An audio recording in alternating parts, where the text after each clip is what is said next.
Un 737 se estrella contra un pequeño turbohélice que hay en una pista de aterrizaje y lo destroza. Fue como estar en medio de una bola de fuego. 2 meses después del 11S, un Airbus 300 se estrella. La cola se ha roto misteriosamente. ¿Cuánta sangre hay que derramar antes de emprender acciones correctivas? La seguridad tiene un precio.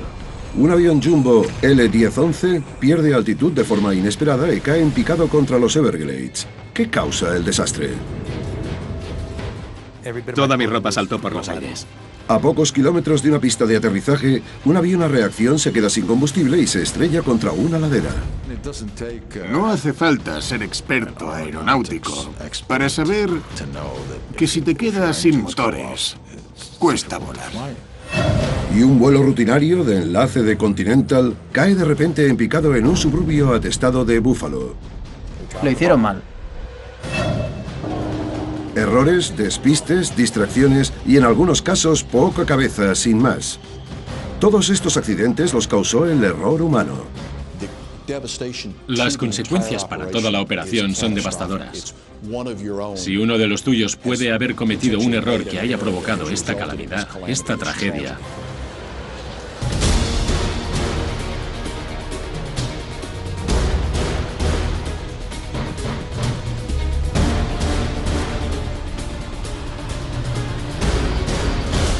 ¿por qué se estrellan los aviones? Error humano. Hay muchas razones por las que se estrellan los aviones. Mal tiempo, complicaciones mecánicas y fallos estructurales. Pero, según un estudio publicado por la AFA, a menudo la causa es un simple error humano. el error humano sale en más o menos el 80% de los accidentes de aviación.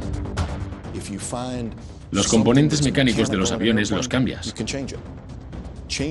Cambiar cómo piensa la gente o cómo reacciona ante determinadas circunstancias es mucho más difícil. En este programa, nuestras reconstrucciones animadas les pondrán donde no ha estado ninguna cámara, pegados a los aviones para que vean cómo y por qué ocurrieron los desastres. Parece ser un aterrizaje normal. El vuelo 1493 de US Air baja los trenes de aterrizaje principales mientras desciende hasta la pista del Aeropuerto Internacional de Los Ángeles. Y de golpe, el 737 se estampa contra un turbohélice que está en la misma pista, aplastando del todo al avión más pequeño. La ventana empezó a derretirse.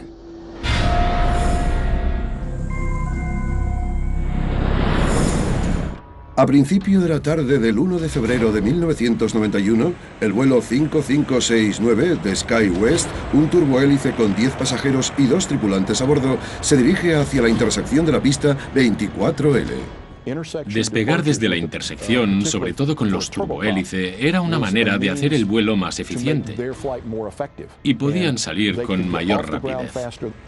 A las 6:04 de la tarde, una controladora aérea le da permiso al SkyWest para acceder a la pista, pero le aconseja que se mantenga en su posición. En ese momento ocurrió una de las causas principales del accidente.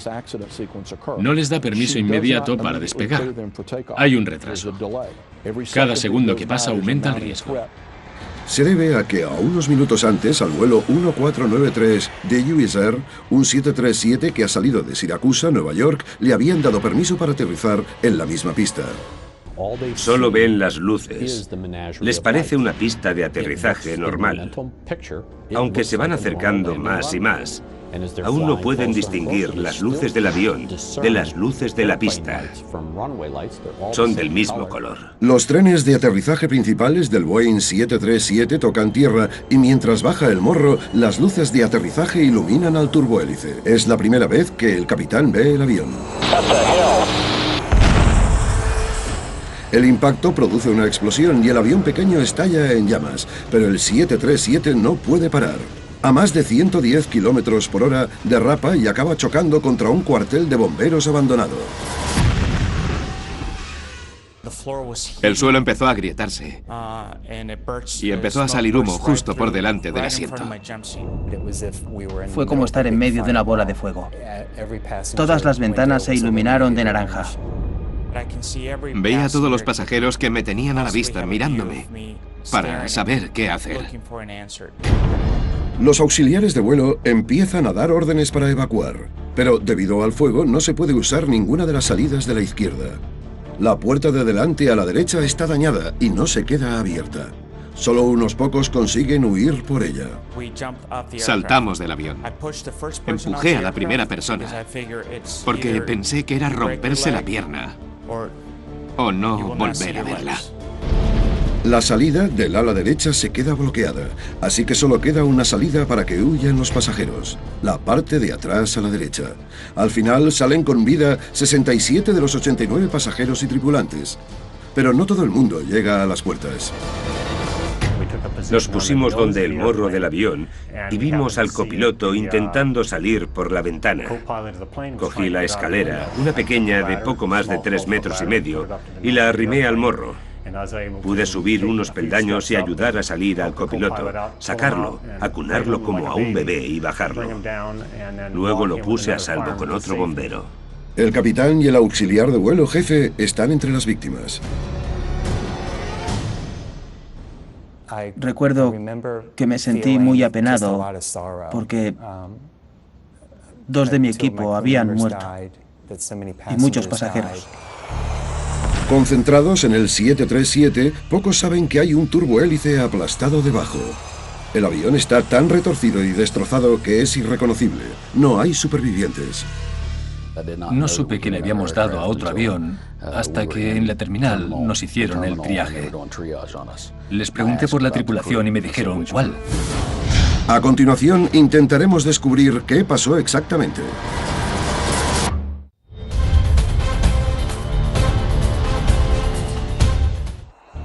Cuando el vuelo 1493 de US Air se choca contra el vuelo 5569 de SkyWest, las consecuencias son catastróficas. 22 personas a bordo del vuelo US Air mueren, incluido el capitán. Los 10 pasajeros y 2 tripulantes del avión pequeño de SkyWest también mueren. Sería rarísimo que en el SkyWest supieran qué había pasado. Fue instantáneo. Los investigadores emprenden de inmediato la siniestra tarea de averiguar qué falló. John Cox, que ahora es analista de aviación de la MSNBC, era por aquel entonces investigador en la Asociación de Pilotos de Aerolíneas. Es uno de los accidentes aéreos más duros que he investigado, porque algunos de los cadáveres aún estaban ahí. Estas cosas siempre son una catástrofe. Pero es imprescindible que un grupo de personas hagamos este trabajo para entender qué ha pasado y que no se repita. Aunque la escasa visibilidad de la pista desde la torre y el brillo que les daba de pleno son parte del problema, los investigadores se centran en el control aéreo. Para los controladores aéreos, ser multitarea es parte de la rutina. 0929, vire a la derecha por el 31 y espere. Vale. Dan permisos de aterrizaje, de despegue. Lo de hacer varias cosas a la vez esa tarde no hubiese sido raro. Lo que sí es muy raro es que los controladores no se acordasen de que tienen un avión preparado en la pista. Pero según la Junta Nacional de Seguridad del Transporte es justo lo que pasó. Resulta que a la controladora se le olvidó sin más que el SkyWest estaba en la intersección de la pista. Pasaban cosas que la distrajeron. Luego llegó el 1493. Miró. El final de la pista estaba despejado. Fue un error humano. En las audiencias de la Junta, la controladora, Robin Washer, declara que al principio creyó que había sido un atentado terrorista. El 1493 de US Air pasó el umbral de pista con normalidad. Cuando el avión explotó, supuse que el avión tenía una bomba a bordo que estalló. Entonces Washer se acuerda de que había otro avión en la pista. Fui a control terrestre y dije, mirad si tenéis contacto con el 569. Fui a la supervisora y le dije, creo que con ese se ha chocado el US Air. Era la responsable de garantizar que no se chocase con otros aviones. Pero fracasó. El sonido era casi insoportable. David Kelly, el primer oficial que sobrevive, declara que ni al capitán ni a él les dijeron que había otro avión en la pista. Creíamos que la pista estaba vacía. pero de golpe apareció el avión de la nada. Se apagaron las luces de la cabina y se encendieron las de emergencia. Para el auxiliar de vuelo, Bill Ibarra, que sufrió heridas graves, la audiencia es muy emotiva. Me sentí muy agradecido cuando los pasajeros supervivientes me dieron las gracias por lo que hice.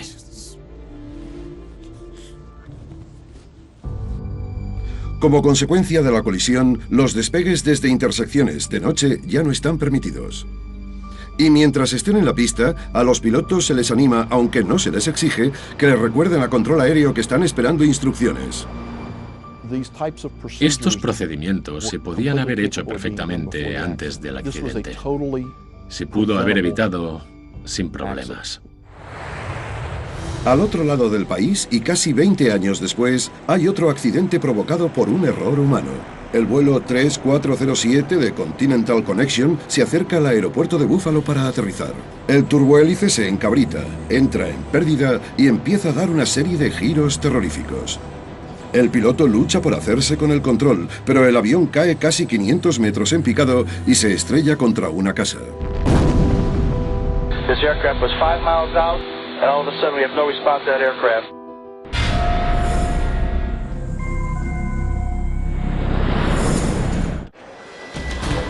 12 de febrero de 2009.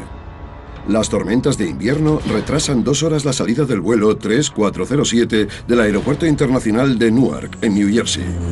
Una vez despeguen, el vuelo solo tardará 1 hora en llegar a Buffalo. Pero a poco menos de 5.000 metros de la pista, el capitán se ve en apuros. La velocidad era un poco mayor de lo que esperaba e hizo unos ajustes. Redujo la potencia y extendió el tren de aterrizaje, que incrementa mucho la resistencia. La velocidad descendió con mucha rapidez, tanta que se activó un dispositivo de aviso del avión. El sistema de alerta parece coger por sorpresa al capitán, pero una simple corrección debería bastar para recuperar la velocidad. En vez de bajar el morro para coger más velocidad, le dio máxima potencia y lo elevó. Tendría que haber hecho justo lo contrario. Los aviones suelen volar con el morro ligeramente hacia arriba. Así el aire se mueve más rápido sobre la parte superior del ala que por debajo, creando la importante diferencia de presión necesaria para la elevación que hace que vuelen los aviones. Pero si se eleva demasiado, el aire empuja contra el ala en vez de fluir por ella y hace que el avión entre en pérdida. Cuando entró en pérdida, el avión se volvió inestable. Rodó hacia un lado y luego hacia el otro. Seguía con el morro elevado. El sistema de protección de pérdida del avión intenta tomar el control bajando el morro para ganar velocidad. Pero el capitán sigue elevándolo, haciendo así que el avión vuelva a entrar en pérdida. Tras 3 entradas es imposible recuperarse. El avión se estrella en el centro del pueblo de Clarence, a 8 kilómetros al noreste del aeropuerto de Buffalo. Todos los que van a bordo, así como una persona en tierra, mueren. Una de las víctimas es la hija del expiloto de Continental, Mike Loftus. Madeline iba a un partido de reunión. Era un partido del programa femenino de los alumnos de la Universidad del Estado de Buffalo. Puse un momento la tele por la noche para verla. Y entonces vi todas esas llamas y apagué la tele. A continuación, la falta de experiencia desemboca en desastre para un piloto que malinterpreta el avión y las circunstancias.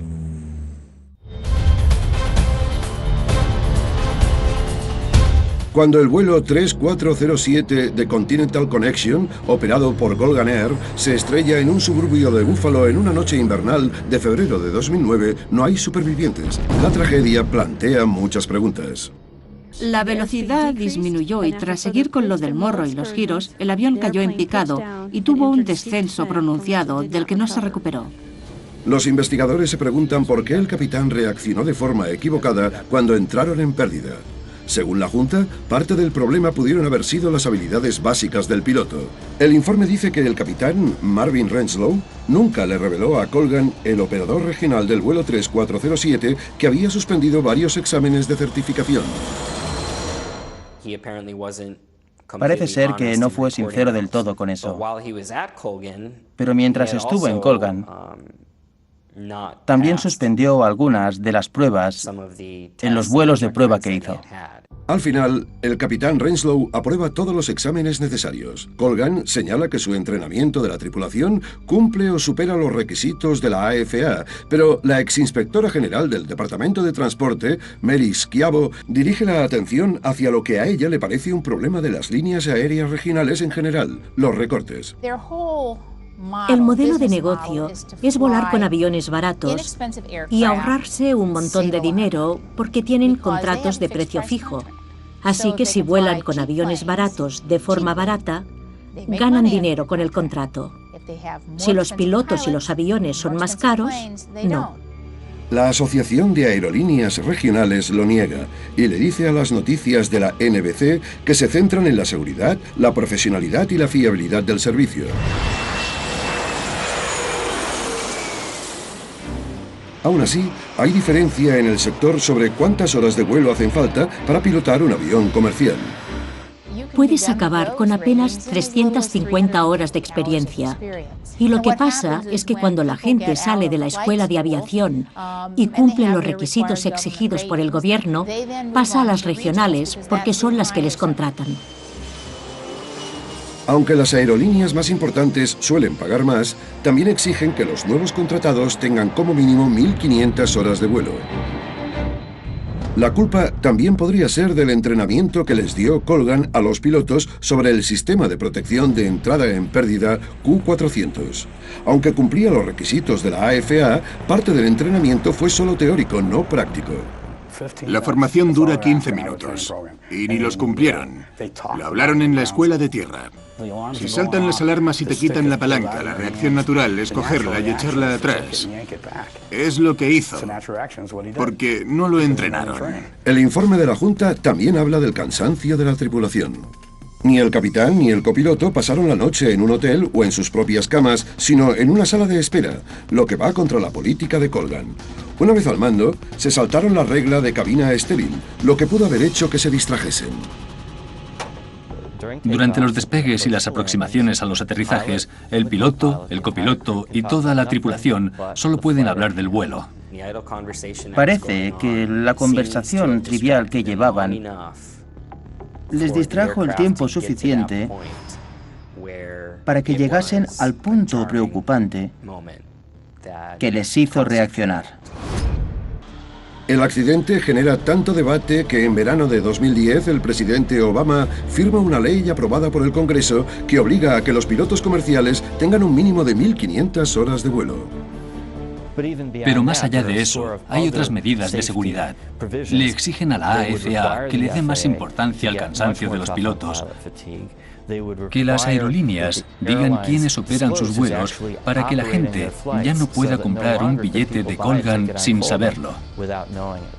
Es una ley muy importante. Las empresas les fallaron, no les dieron las herramientas que necesitaban. Eran dos pilotos relativamente sin experiencia. Es lo que hay. 8 años antes hubo otro desastre aéreo sobre Nueva York, causado también por un error humano. Un Airbus A300 despega desde el aeropuerto JFK hacia Santo Domingo, en la República Dominicana. Poco después del despegue, se topa con turbulencias intensas. El avión alabea, se eleva y de repente se le rompe la cola. La nave cae en picado hacia una zona residencial de Queens, en Nueva York. Todos los que iban a bordo tuvieron un viaje espantoso en el último minuto antes de estrellarse. Las 260 personas a bordo mueren, además de 5 personas en tierra. Los investigadores se preguntan cómo y por qué se ha roto la cola del avión.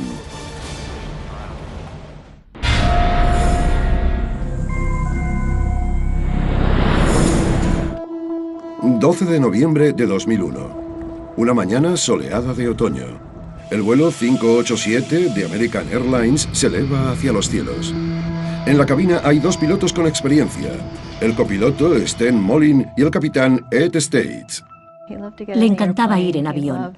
Le encantaba estar al mando. Respetaba el papel y el trabajo de todos. El copiloto lleva el avión que va a unos 8 kilómetros por detrás de un 747 que se dirige a Japón. Pero como el Airbus se eleva más rápido que el avión delante de él, el vuelo 587 enseguida se mete en la estela del 747, lo que hace que el avión de American Airlines tenga turbulencias. Esto no es raro. Las estelas de los aviones se parecen mucho a las de los barcos. El vehículo crea un desplazamiento en el fluido, en un caso el agua, en este el aire. Esta simulación de la AFA muestra a otro avión metiéndose en turbulencias de la estela. Las puntas de las alas crean lo que se llama estela turbulenta. Es como un cono enorme que sale del extremo del avión de delante. Si el que va detrás lo intercepta, notas como vaivenes. Normalmente dura poco, pero puede haber varios. Es justo lo que pasa con el vuelo 587. Hay dos estelas turbulentas. Aunque el ojo humano no las ve, las hemos representado en la reconstrucción. La primera hace que el avión alabee a la izquierda y el copiloto retoma el rumbo enseguida.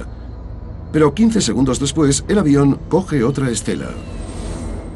Cuando el piloto se metió en la estela turbulenta y el avión empezó a ladear, hizo las correcciones de control de vuelo que consideró necesarias para volver a estabilizar el avión. Pero en vez de estabilizarse, el avión se mueve violentamente en los tres ejes de vuelo. Alabea a izquierda y derecha, va de un lado a otro y sube y baja. Entonces ocurre lo impensable, se rompe la cola. El avión alabea a la izquierda y se desploma en el barrio residencial de Bell Harbor, en Queens.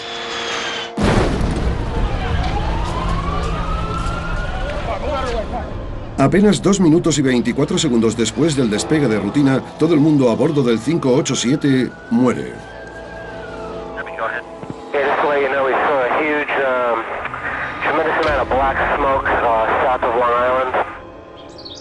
La mujer del capitán Ed States, Mary, está en casa cuando se entera de que ha habido un accidente en Long Island y se pone en contacto con American Airlines.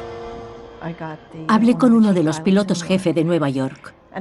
No fue la mejor manera de decírmelo, pero pregunté que si Ed era el piloto y me dijeron que sí. Son unas pérdidas terribles, una situación espantosa en un barrio residencial. Parece una zona de guerra.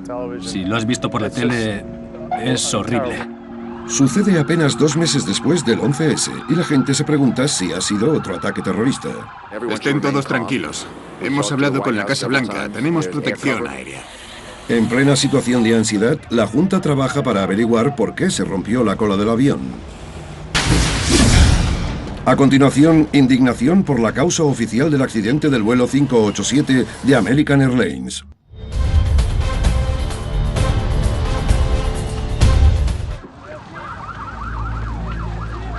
Cuando en noviembre de 2001 se estrella el vuelo 587 de American Airlines, en una zona residencial de Queens, las heridas del 11S todavía están muy recientes. La industria estaba recuperándose. Había caído el tráfico. La gente tenía sus reservas. En 40 años que llevo en la industria, jamás había visto un periodo semejante. El avión, el motor cayó. 2 meses después del ataque, cae otro avión. Al principio se cree que ha sido un atentado. Hemos puesto la ciudad en alerta, así que hemos cerrado algunas cosas para asegurarnos de que descubrimos qué ha pasado. La exinspectora general del Departamento de Transporte, Mary Schiavo, siguió la investigación. Ese es lo primero que pensaron todos, pero había unas cuantas pistas. Salieron a la luz enseguida, no fue porque... Estaba la registradora de voz de la cabina. Luego encontraron parte del avión que se separó de la propia nave. O sea, se supo enseguida, porque las partes de los aviones no tienen que caerse. Cuando se descarta el terrorismo como causa, los investigadores se centran en por qué se rompió la cola. La Junta tarda más de 2 años en publicar los descubrimientos. Según el informe, la causa del accidente fue la separación de la cola o el estabilizador debido al uso excesivo de los pedales del timón direccional por parte del primer oficial. Toda la aleta vertical, o sea, el estabilizador vertical y el timón direccional, se separaron del fuselaje y el avión dejó de ser controlable. Normalmente los pilotos solo usan unos controles llamados alerones y disruptores de vuelo para que el avión alabee hasta estabilizarse. Son paneles que están en las alas. El copiloto los usa, pero también el timón. Este es el panel del estabilizador vertical o la cola. Mueve el avión de lado a lado. El timón se maneja moviendo dos pedales del suelo de la cabina, hacia adelante o hacia atrás.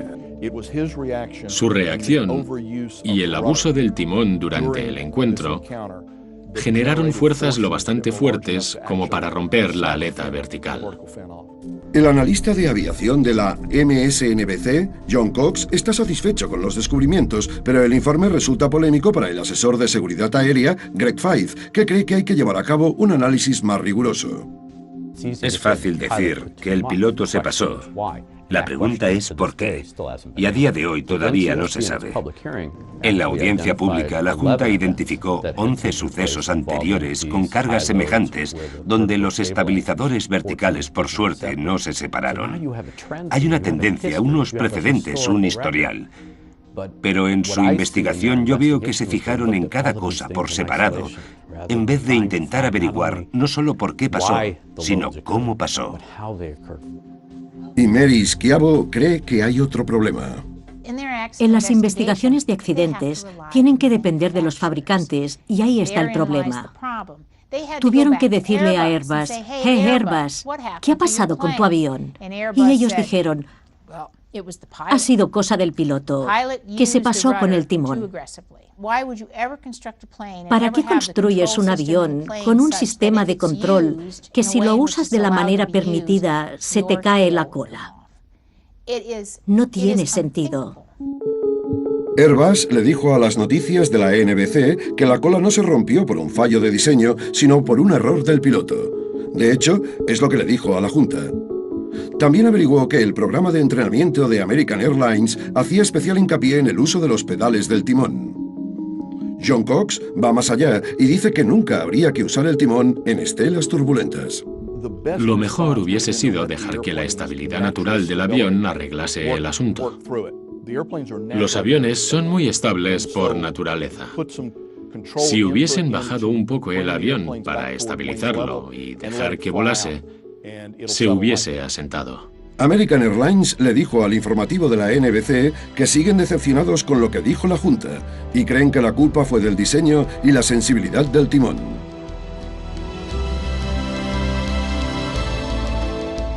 Una década después del accidente, el informe no ha cambiado, pero en agosto de 2010 la Junta empezó a reexaminar incidentes parecidos e instó a las agencias a que se fijasen mejor en el diseño del timón. Ahora los pilotos saben que no hay que mover tanto el timón con los pedales para crear una gran fuerza aerodinámica. Es una gran herramienta para ayudar al piloto a controlar el alabeo. Así que han de tener cabeza y usarlo como último recurso. Pero saber esto ha tenido un precio exorbitante. En el sector de la aviación se dice, ¿cuánta sangre hay que derramar antes de emprender acciones correctivas? La seguridad tiene un precio. A continuación, un avión se estrella contra los Everglades sin previo aviso. La cola volcó y entonces el suelo se partió y me caí.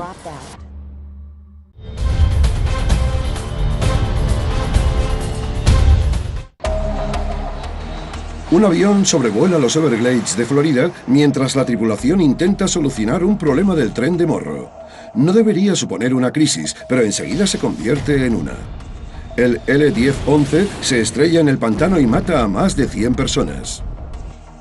Me sorprendió que dijeran que era imposible sobrevivir. ¿Y cómo sales de eso?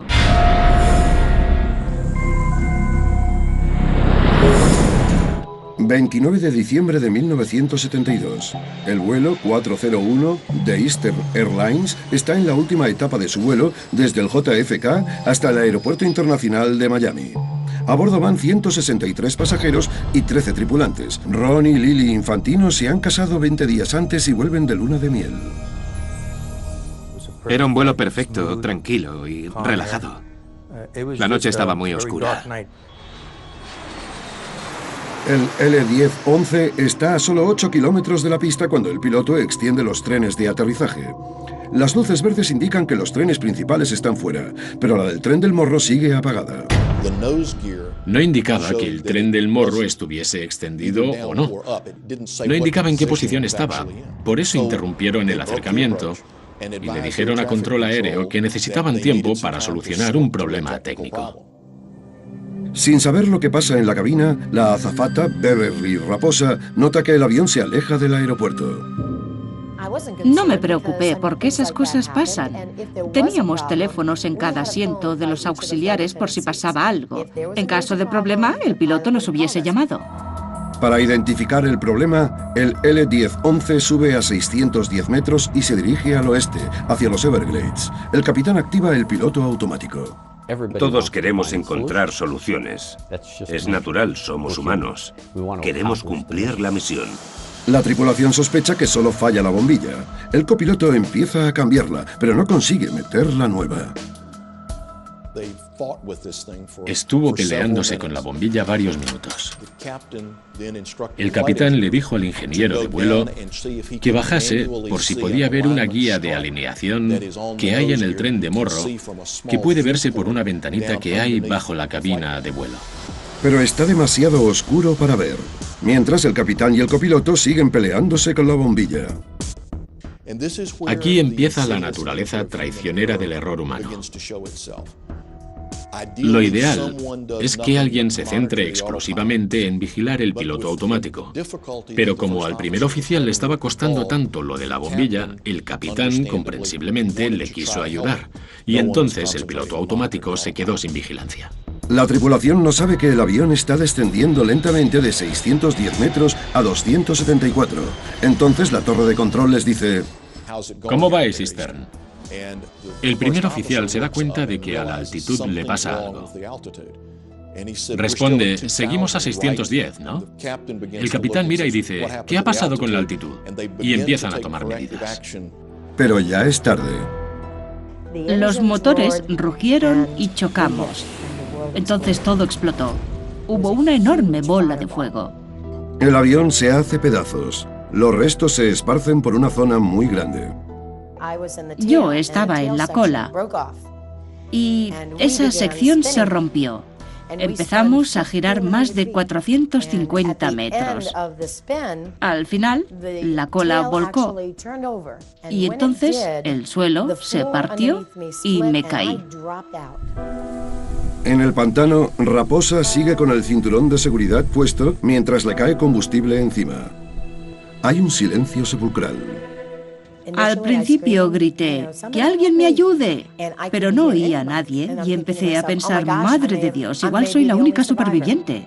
Pero no está sola. Nunca he estado tan a oscuras en toda mi vida. Estaba oscurísimo.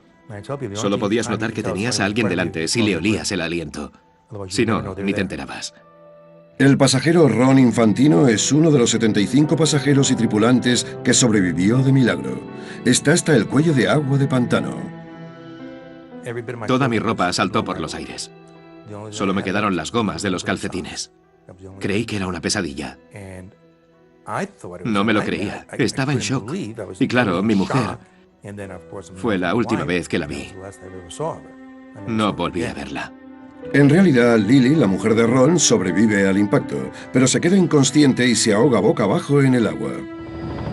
El capitán y el copiloto, así como otras 98 personas, también mueren. ¿Qué es lo último que recuerda? No me acuerdo de nada. Pero la azafata, Patricia McQuick, logra sobrevivir. Seguía en el asiento, encima de los restos. No podía salir.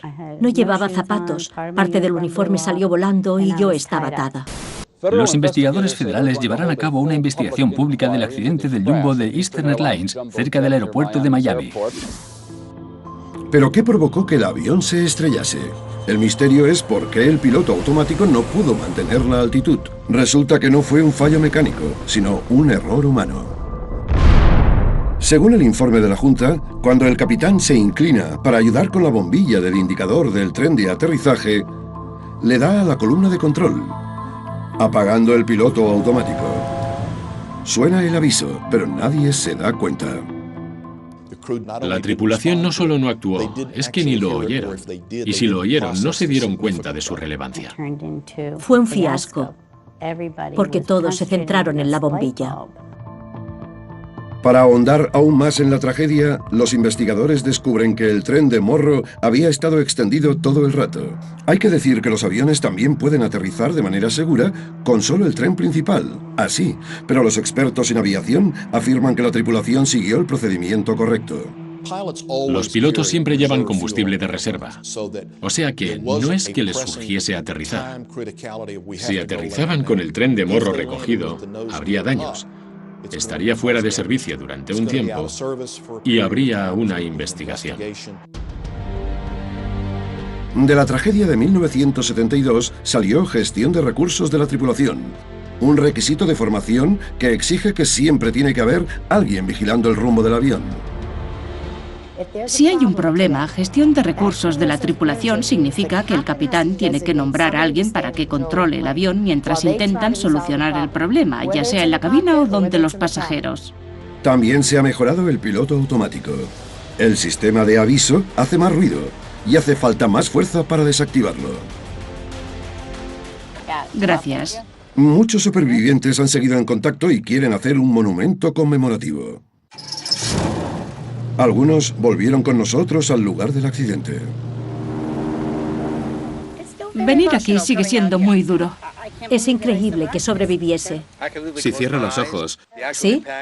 aún puedo ver el choque exactamente cómo pasó.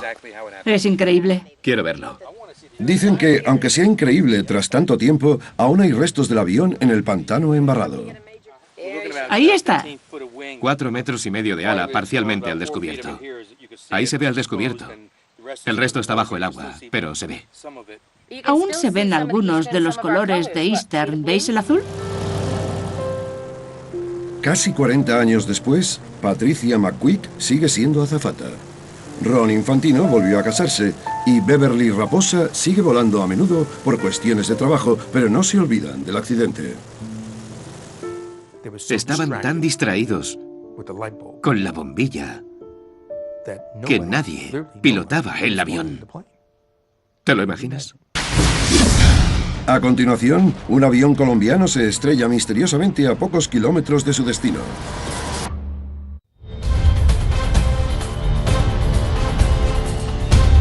Avianca 052 Heavy New York, good evening, climb maintain 3000. Un Boeing 747 está a pocos kilómetros de su destino cuando los 4 motores fallan. Avianca 052 radar contact lost. El avión cae en silencio entre las nubes y se estrella en una ladera arbolada de Long Island, en Nueva York, matando a 73 personas a bordo. No hay fallos mecánicos, ni problemas estructurales. Resulta que sencillamente el avión se quedó sin combustible. Pero ¿cómo pudo pasar un error tan garrafal?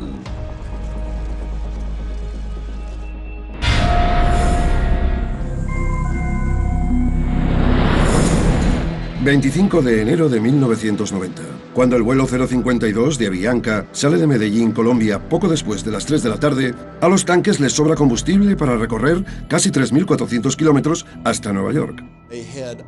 Al despegar llevaban casi 37.000 kilos de combustible en el avión. Habían calculado cuánto combustible gastarían en ir a Nueva York, la reserva, el combustible de espera y también tenían combustible suficiente para ir a Boston y aterrizar.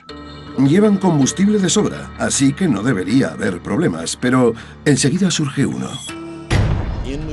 En Nueva York hacía mal tiempo, así que conforme llegaron a la costa este, les dieron instrucciones de esperar. Les tocó esperar 3 veces. En total, esperan 77 minutos. Sobre las 8:20 apenas les quedan unos 6.350 litros de combustible que dan para otra hora o así de vuelo. Durante las esperas, el ingeniero de vuelo tendría que haberse asegurado de que quedaba combustible. Avianca 052 Heavy, I'm going to bring you about 15 miles northeast and then turn you back on for the approach. Is that fine with you and your fuel? I guess so, thank you very much. Le preguntaron a control aéreo cuánto iban a tardar. Se quejaron del nivel de combustible. Control aéreo les preguntó qué otro aeropuerto tenían, que era Boston. Pero el primer oficial, que es el que manejaba la radio, les dijo que ya no podían llegar. Control aéreo no se enteró de esa frase tan relevante. A las 9:22 de la noche, al vuelo 052 de Avianca le dan por fin permiso para aterrizar. Pero sobre el JFK hay nubes muy bajas y una fuerte cizalladura, así que el piloto no lo intenta. Vuelven a desviar el avión del aeropuerto. El primer oficial no usó la palabra emergencia. Si lo hubiera dicho, le hubieran dado prioridad absoluta para aterrizar. Avianca 52, climb maintain 3000. Negative, sir. We just running out of fuel. We're good. Okay, 3000 now, we're good. Okay. A las 9:34 de la noche, el vuelo 052 se queda sin combustible. Los motores se apagan. El pasajero, Néstor Zárate, recuerda el silencio horrible. Que no se oiga el ruido es espantoso, porque está el viento contra el fuselaje. En ese momento se desató el caos. La tripulación le dice tranquilamente a control aéreo que los motores han fallado. Los redirigen enseguida al JFK, pero ya es tarde. Cuando el Boeing 707 se estrella en una ladera de Oyster Bay, la cabina se rompe, matando a los pilotos y al ingeniero de vuelo. Están a poco menos de 27 kilómetros del aeropuerto. Milagrosamente sobreviven 85 de las 158 personas a bordo. Se quedan inmovilizadas bajo los restos, pero no hay fuego. Está claro que si el avión hubiese tenido combustible, estarían todos calcinados. El informe de la Junta dice que la causa del accidente es un error humano, que la tripulación no gestionó bien el combustible o que no supo ver lo bajos que estaban los niveles. Cuando hablamos hoy con los controladores de la TradeCon, ninguno era consciente de las preocupaciones sobre las prioridades y el combustible. El accidente del vuelo 052 de Avianca demuestra que pese a que ha habido muchos avances en la tecnología aeronáutica, la comunicación entre la cabina y control aéreo es vital para que el vuelo sea seguro. Hizo más hincapié en un problema muy extendido en el sector. Hay que asegurarse de que no solo se transmiten las palabras, sino también de que se transmite que se ha entendido, que ha habido comprensión. Creo que nuestra tripulación tendría que haber sido más directa y clara a la hora de expresar la necesidad de tener trato preferente esa noche. Se esperaron demasiado. Tardaron demasiado en decidir. Ahora los pilotos trabajan de forma mucho más eficiente en equipo. Este es un caso en el que la cooperación básica podría haber traído unas consecuencias distintas. Sorprendentemente, y como hemos visto, era posible sobrevivir a muchos de estos accidentes, pero se puede tardar toda la vida en recuperarse. Todos quedaron hechos polvo, física y psicológicamente, por el accidente. Sobrevivir a esto es un milagro. Y hay que darle gracias a Dios o al destino por brindarnos una segunda oportunidad. Pero hay que pagar un precio.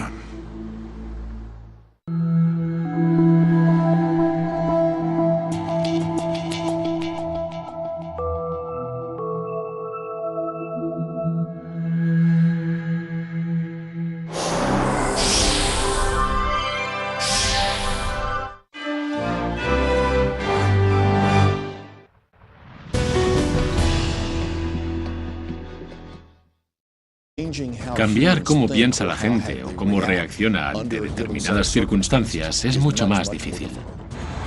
En este programa, nuestras reconstrucciones animadas les pondrán donde no ha estado ninguna cámara, pegados a los aviones para que vean cómo y por qué ocurrieron los desastres. Parece ser un aterrizaje normal. El vuelo 1493 de US Air baja los trenes de aterrizaje principales mientras desciende hasta la pista del Aeropuerto Internacional de Los Ángeles. Y de golpe, el 737 se estampa contra un turbohélice que está en la misma pista, aplastando del todo al avión más pequeño. La ventana empezó a derretirse.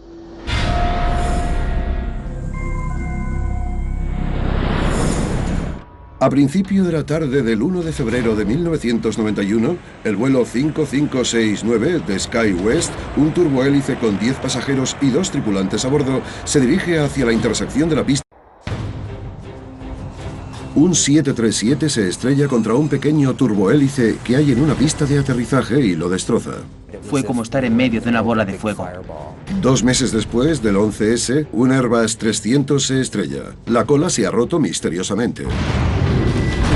¿Cuánta sangre hay que derramar antes de emprender acciones correctivas? La seguridad tiene un precio. Un avión jumbo L-1011 pierde altitud de forma inesperada y cae en picado contra los Everglades. ¿Qué causa el desastre? Toda mi ropa saltó por los aires. A pocos kilómetros de una pista de aterrizaje, un avión a reacción se queda sin combustible y se estrella contra una ladera. No hace falta ser experto aeronáutico para saber que si te quedas sin motores, cuesta volar. Y un vuelo rutinario de enlace de Continental cae de repente en picado en un suburbio atestado de Buffalo. Lo hicieron mal.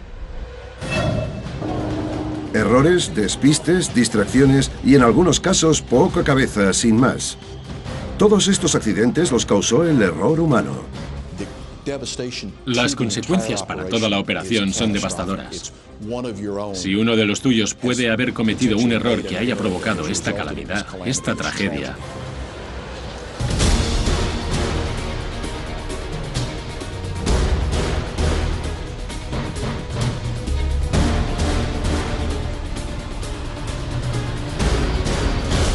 ¿por qué se estrellan los aviones? Error humano. Hay muchas razones por las que se estrellan los aviones. Mal tiempo, complicaciones mecánicas y fallos estructurales. Pero, según un estudio publicado por la AFA, a menudo la causa es un simple error humano. el error humano sale en más o menos el 80% de los accidentes de aviación. Los componentes mecánicos de los aviones los cambias. 24L. Despegar desde la intersección, sobre todo con los turbohélice, era una manera de hacer el vuelo más eficiente y podían salir con mayor rapidez. A las 6:04 de la tarde, una controladora aérea le da permiso al SkyWest para acceder a la pista, pero le aconseja que se mantenga en su posición. En ese momento ocurrió una de las causas principales del accidente. No les da permiso inmediato para despegar. Hay un retraso. Cada segundo que pasa aumenta el riesgo. Se debe a que a unos minutos antes, al vuelo 1493 de US Air, un 737 que ha salido de Siracusa, Nueva York, le habían dado permiso para aterrizar en la misma pista. Solo ven las luces. Les parece una pista de aterrizaje normal. Aunque se van acercando más y más, aún no pueden distinguir las luces del avión de las luces de la pista. Son del mismo color. Los trenes de aterrizaje principales del Boeing 737 tocan tierra y mientras baja el morro, las luces de aterrizaje iluminan al turbohélice. Es la primera vez que el capitán ve el avión. El impacto produce una explosión y el avión pequeño estalla en llamas, pero el 737 no puede parar. A más de 110 kilómetros por hora, derrapa y acaba chocando contra un cuartel de bomberos abandonado. El suelo empezó a agrietarse y empezó a salir humo justo por delante del asiento. Fue como estar en medio de una bola de fuego. Todas las ventanas se iluminaron de naranja. Veía a todos los pasajeros que me tenían a la vista, mirándome, para saber qué hacer. Los auxiliares de vuelo empiezan a dar órdenes para evacuar, pero debido al fuego no se puede usar ninguna de las salidas de la izquierda. La puerta de delante a la derecha está dañada y no se queda abierta. Solo unos pocos consiguen huir por ella. Saltamos